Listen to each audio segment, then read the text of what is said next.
ఆయన ఓ ఎస్ఐ. ఆయన్ను చూస్తే జనం జడుచుకోవాలి. ఆయన బజార్లో కనిపిస్తే ఖాకీ పులి వచ్చిందని పారిపోవాలి.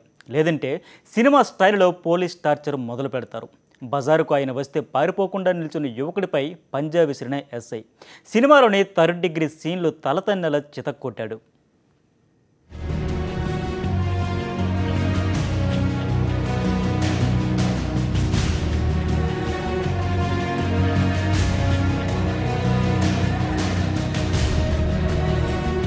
ఆసుపత్రి బెడ్పై ఉన్న ఈ యువకుడి పేరు సాయి కుమార్ రెడ్డి. కడప జిల్లా రామాపురం వాసి.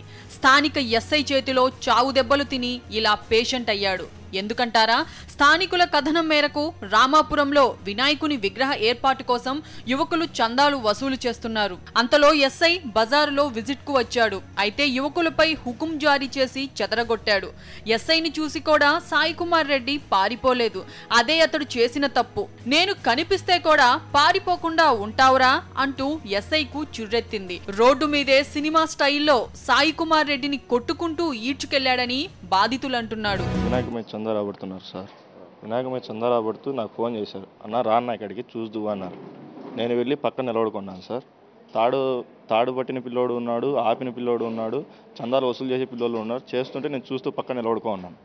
పిల్లోళ్ళు యాజ్ ఇట్ ఈజ్గా వెహికల్స్ అన్నీ ఆపుతూ ఊరికి జస్ట్ రిక్వెస్ట్ చేసి అడుగుతూ ఉన్నారు. వెళ్ళే బండ్లు అన్నీ వచ్చాయి, ఇచ్చేవాళ్ళు ఇచ్చారు, ఈ వాళ్ళు ఇవ్వలేదు. ఎస్ఐ సార్ బండి ఆయన ఓన్ వెహికల్లో ఇప్పుడు రూల్స్ ప్రకారం ఏ వెహికల్కి బ్లాక్ గ్లాసెస్ ఉండకూడదు కదా, ఆయన ఆ వెహికల్ వేసుకొని వచ్చాడు సార్. పిల్లలకు తెలియక ఆపారు. ఆయన ఆపడం అట్లా ఇట్లా అని పిల్లలను తిట్టేసేదానికి వాళ్ళు భయపడి పక్కకు పరిగెత్తారు సార్. నేను ఒకసారి నిలబడుకొని నేను చూస్తూ ఉన్నాను. నన్ను కావాల్సికల్లా ఆడ దిగి 2 నిమిషాలు ఫోన్ మాట్లాడి నా దగ్గరికి వచ్చి నన్ను జుట్టు పట్టుకున్నాడు సార్. ఏ కారణం లేకుండా పోలీస్ స్టేషన్ కు యువకుడిని ఈడ్చుకెళ్లిన ఎస్ఐ కానిస్టేబుల్తో కలిసి విచక్షణ రహితంగా కొట్టారని బాధితుడు అంటున్నాడు. లాఠీ దెబ్బలు తాళలేక కాళ్లు పట్టుకొని నాకు ఆపరేషన్ అయిందని చెబుతున్నా బండబూతులు తిడుతూ కొట్టాడంటున్నారు బాధితుడు. ముందు పక్క నుంచి కానిస్టేబుల్ వచ్చి అట్లా ఏంద్రా సార్కి మాట్లాడతామని చెప్పి వాళ్ళు కాలర్ పట్టుకొని ముందుకు తీసుకుని ఈడ్చుకెళ్తుంటే ఈయన వెనకాల తన్నుకుంటూ వచ్చాడు సార్.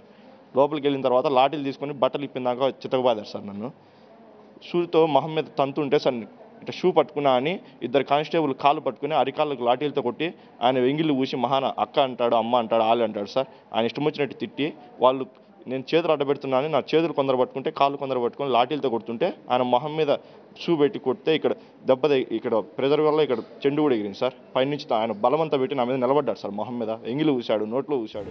సాయి కుమార్ రెడ్డి తాత సర్పంచ్ గా 20 ఏళ్లు పనిచేశాడు. ఆ మండలంలో ఆయనకు పెద్ద పేరుంది.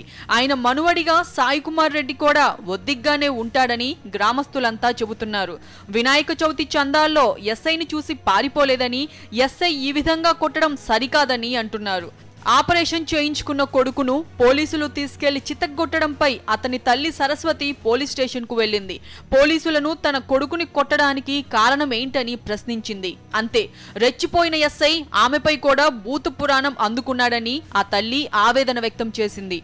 కారులో వచ్చి కారు ఆపి బాబుని తీసుకెళ్లి పోలీస్ స్టేషన్ ముందు నుంచి ఈడ్చుకుంటూ పోలీస్ స్టేషన్కి తీసుకెళ్లి వాడి బూట్ కాల్తో తన్ని లాఠీలతో కొట్టి సర్జరీస్ అయింది సార్ అని ఎంత చెప్తానే కూడా వాడిని కింద పడేసి తల మీద బూట్ కాల్తో తన్ని వాడి సర్జరీ అయిందని చెప్పిన తర్వాత సర్జరీ జరిగిన దగ్గర కూడా బూట్ కాల్ పెట్టి తన్ని కొట్టినాడు. అది కారణం ఏమిటో మాకు తెలియట్లా. మా బాబు ఏది చేయలే, ఇంతవరకు ఏ తప్పు చేయలే. తప్పు చేసింటే మేము కూడా తల్లిదండ్రులుగా మేము కూడా మా పిల్లలను దండించేవాళ్ళమే.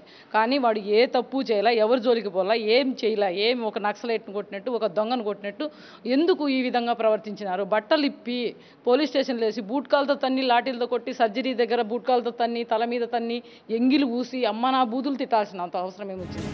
ప్రజలను రక్షించాల్సిన రక్షక భటులు విచక్షణ కోల్పోయి ఎస్ఐ రౌడీలా వ్యవహరించడంతో ప్రజలు భయభ్రాంతులకు గురవుతున్నారు. ఎస్ఐ దౌర్జన్యాలను అరికట్టాలని పోలీస్ ఉన్నతాధికారులను వేడుకుంటున్నారు. భూమి విషయంలో అనుకూలమైన నివేదిక ఇచ్చేందుకు లంచం తీసుకుంటూ Khammam land and survey records అధికారి ఏసీబీ అధికారులకు దొరికిపోయాడు. ఖమ్మం సమీపంలోని వెలుగుమట్లలో ఎకరం స్థలానికి సంబంధించి నివేదిక ఇచ్చేందుకు బాలాజీ నాయక్ అనే వ్యక్తి నుంచి land and survey deputy inspector Srinivachari 10 లక్షల రూపాయలు డిమాండ్ చేశాడు. అయితే అంత ఇచ్చుకోలేనని బాలాజీ నాయక్ చెప్పడంతో 5 లక్షలకు బేరం కుదుర్చుకున్నాడు. ముందస్తుగా 1,00,000 రూపాయలు ఇస్తానని ఒప్పుకున్న బాలాజీ నాయక్ 5 లక్షలు ఇచ్చుకోలేక ఏసీబీని ఆశ్రయించాడు. ఖమ్మం ఇల్లందు క్రాస్ రోడ్డులోని తన ఇంట్లో శ్రీనివాసాచారి ₹1,00,000 లంచం తీసుకుంటుండగా ఏసీబీ అధికారులు రెడ్ హ్యాండెడ్గా పట్టుకున్నారు.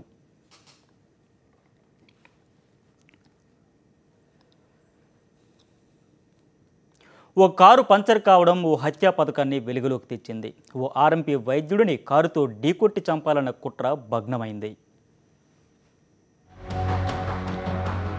ఆర్ఎంపీ వైద్యుడిపై కుట్ర. ఆర్ఎంపీ వైద్యుడిని హత్య చేయడానికి సుపారీ. కారుతో ఢీకొట్టి చంపేయడానికి యత్నం. కారు పంచర్ కావడంతో కుట్ర భగ్నం.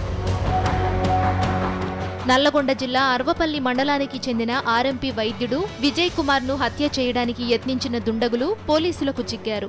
సూర్యాపేట జనగాం ఎక్స్ రోడ్లో అనుమానాస్పదంగా కారు ఆగి ఉండటాన్ని గమనించిన పోలీసులు విచారించారు. కారు దగ్గరున్న 7గురిని అదుపులోకి తీసుకుని తమదైన శైలిలో విచారించడంతో అసలు విషయం వెలుగు చూసింది. వేల్పుచర్ల గ్రామానికి చెందిన జనార్దన్ వదినతో ఆర్ఎంపీ వైద్యుడు అసభ్యకరంగా ప్రవర్తించడంతో కారుతో ఢీకొట్టి అతన్ని హతమార్చడానికి పథకం రచించాడని నిందితులు పోలీసులకు వెల్లడించారు. హత్య చేయడానికి ₹1,00,000 సుపారీ ఇచ్చాడని వెల్లడైంది. పోలీసులు కేసు నమోదు చేసుకుని దర్యాప్తు కొనసాగిస్తున్నారు.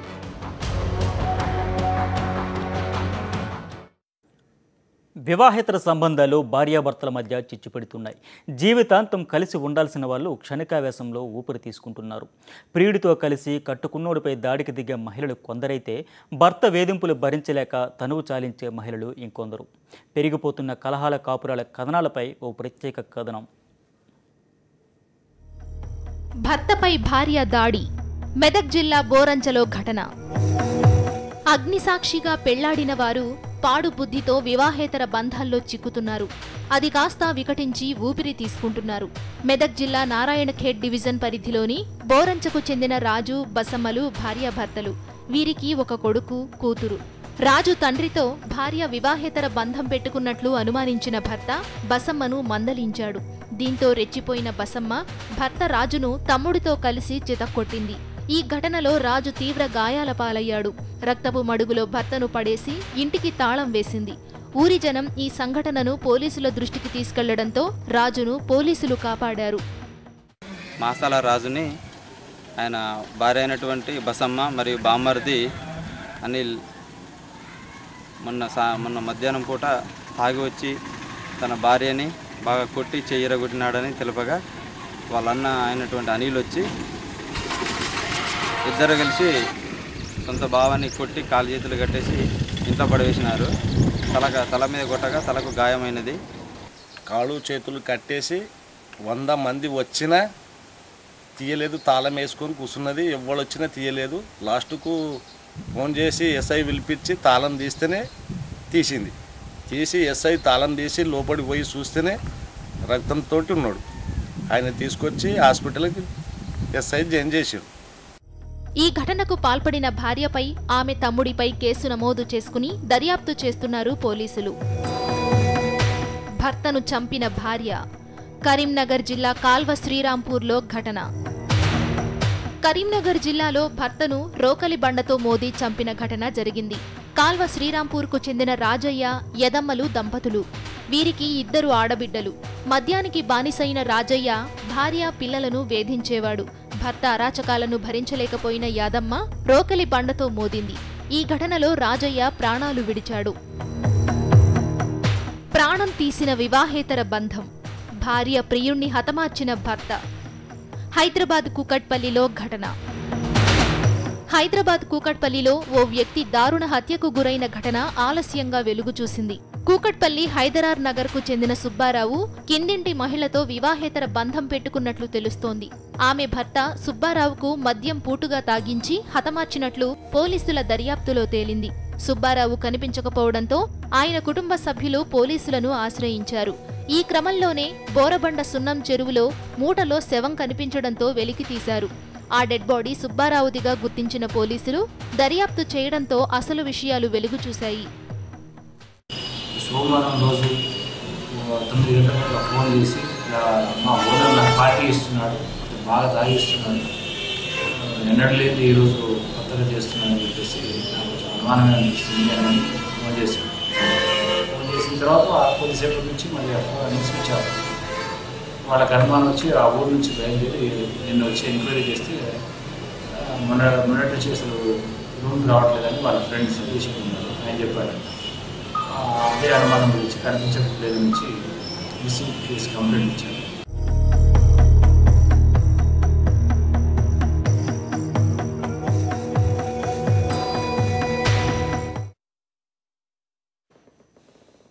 గత నెల 17న కడప నారాయణ కళాశాలలో జరిగిన విద్యార్థినుల అనుమానాస్పద మృతి కేసు మరుగున పడినట్లేనా? పెద్ద ఎత్తున విమర్శలు, ఆరోపణలు వచ్చినా ప్రభుత్వం సమాధానం చెప్పకపోవడానికి నారాయణ మంత్రమే కారణమా?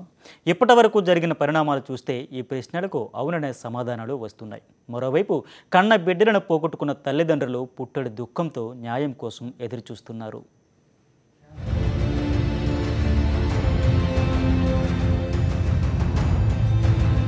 ఆగస్టు 17న కడప నారాయణ కళాశాల బాలికల హాస్టల్లో నందిని, మనీషారెడ్డి అనే ఇద్దరు జూనియర్ ఇంటర్ విద్యార్థుల ఆత్మహత్య రాష్ట్ర వ్యాప్తంగా సంచలనం సృష్టించింది. వారిది ఆత్మహత్య కాదని హత్య చేసి ఫ్యాన్కు ఉరేసుకున్నట్లు చిత్రీకరించారంటూ అప్పట్లో ఆరోపణలు పెద్ద ఎత్తున వినిపించాయి. ప్రతిపక్ష నేత వైఎస్ జగన్మోహన్ రెడ్డి పిలుపు మేరకు కడప నగరంలో బంద్ కూడా జరిగింది. తమ పిల్లల మృతిపై అనేక అనుమానాలు ఉన్నాయని, సిబిఐతో విచారణ చేయించాలని తల్లిదండ్రులు పలుమార్లు డిమాండ్ చేశారు. రాష్ట్ర వ్యాప్తంగా సంచలనం రేపిన ఈ కేసులో ప్రభుత్వం నిష్పక్షపాతంగా వ్యవహరిస్తున్నామంటూనే కేసును మరుగున పడేసింది. కేసుపై ఎన్నో అనుమానాలు ఉన్నాయని, వాటిని నివృత్తి చేయాలంటూ తల్లిదండ్రులు, ప్రజా సంఘాలు, విద్యార్థులు లేవనెత్తిన ప్రశ్నలకు ప్రభుత్వం ఇప్పటివరకు సమాధానం ఇవ్వలేదు. ఇక సిబిఐతో విచారణ చేయించాలన్న బాధిత కుటుంబాల డిమాండ్ను పట్టించుకున్న నాదురే లేడు. విద్యార్థుల మృతి కేసు ఉద్యమంలా మారే సూచనలు కనిపించడంతో నిష్పక్షపాతంగా కేసును విచారిస్తున్నామని పోలీసులు చెప్పుకొచ్చారు. నారాయణ కాలేజ్ అయినా ఇంకెవరైనా సరే వారిపై త్రిసభ్య కమిటీ విచారణ చేస్తుందని మంత్రి గంటా అన్నారు. విచారణ గడువు కేవలం 3 రోజులే ఇవ్వడంతో ఆ కమిటీ సాధ్యమైనంత మేర విచారించి నివేదికను అందజేసింది. అయితే ఇటు పోలీసులు చేస్తున్న విచారణలో కానీ, అటు మంత్రి నియమించిన త్రిసభ్య కమిటీ నివేదికలో కానీ వాస్తవాలు ఏమిటనేది ప్రభుత్వం ఇప్పటికీ బయటపెట్టడం లేదు. కనీసం పోస్టుమార్టం రిపోర్టు కూడా బహిర్గతం కాకుండా జాగ్రత్త పడ్డారు. నివేదికలో ఆత్మహత్యనని తేలిందంటున్న పోలీసులు దాన్ని మీడియాకు ఎందుకు తెలియజేయడం లేదనే దానిపై అనేక అనుమానాలు వ్యక్తమవుతున్నాయి. కాలేజీ కేబినెట్లో ప్రాతినిధ్యం వహిస్తున్న మంత్రి నారాయణది కాబట్టి కేసును నీరుగారే ప్రయత్నం చేస్తున్నారన్న వాదనలు బలంగా వినిపిస్తున్నాయి. కేసుకు సంబంధించి ఎలాంటి నివేదిక, సమాచారం బయటికి పొక్కకుండా నిజాన్ని తొక్కిపట్టేస్తున్నారని సమాచారం.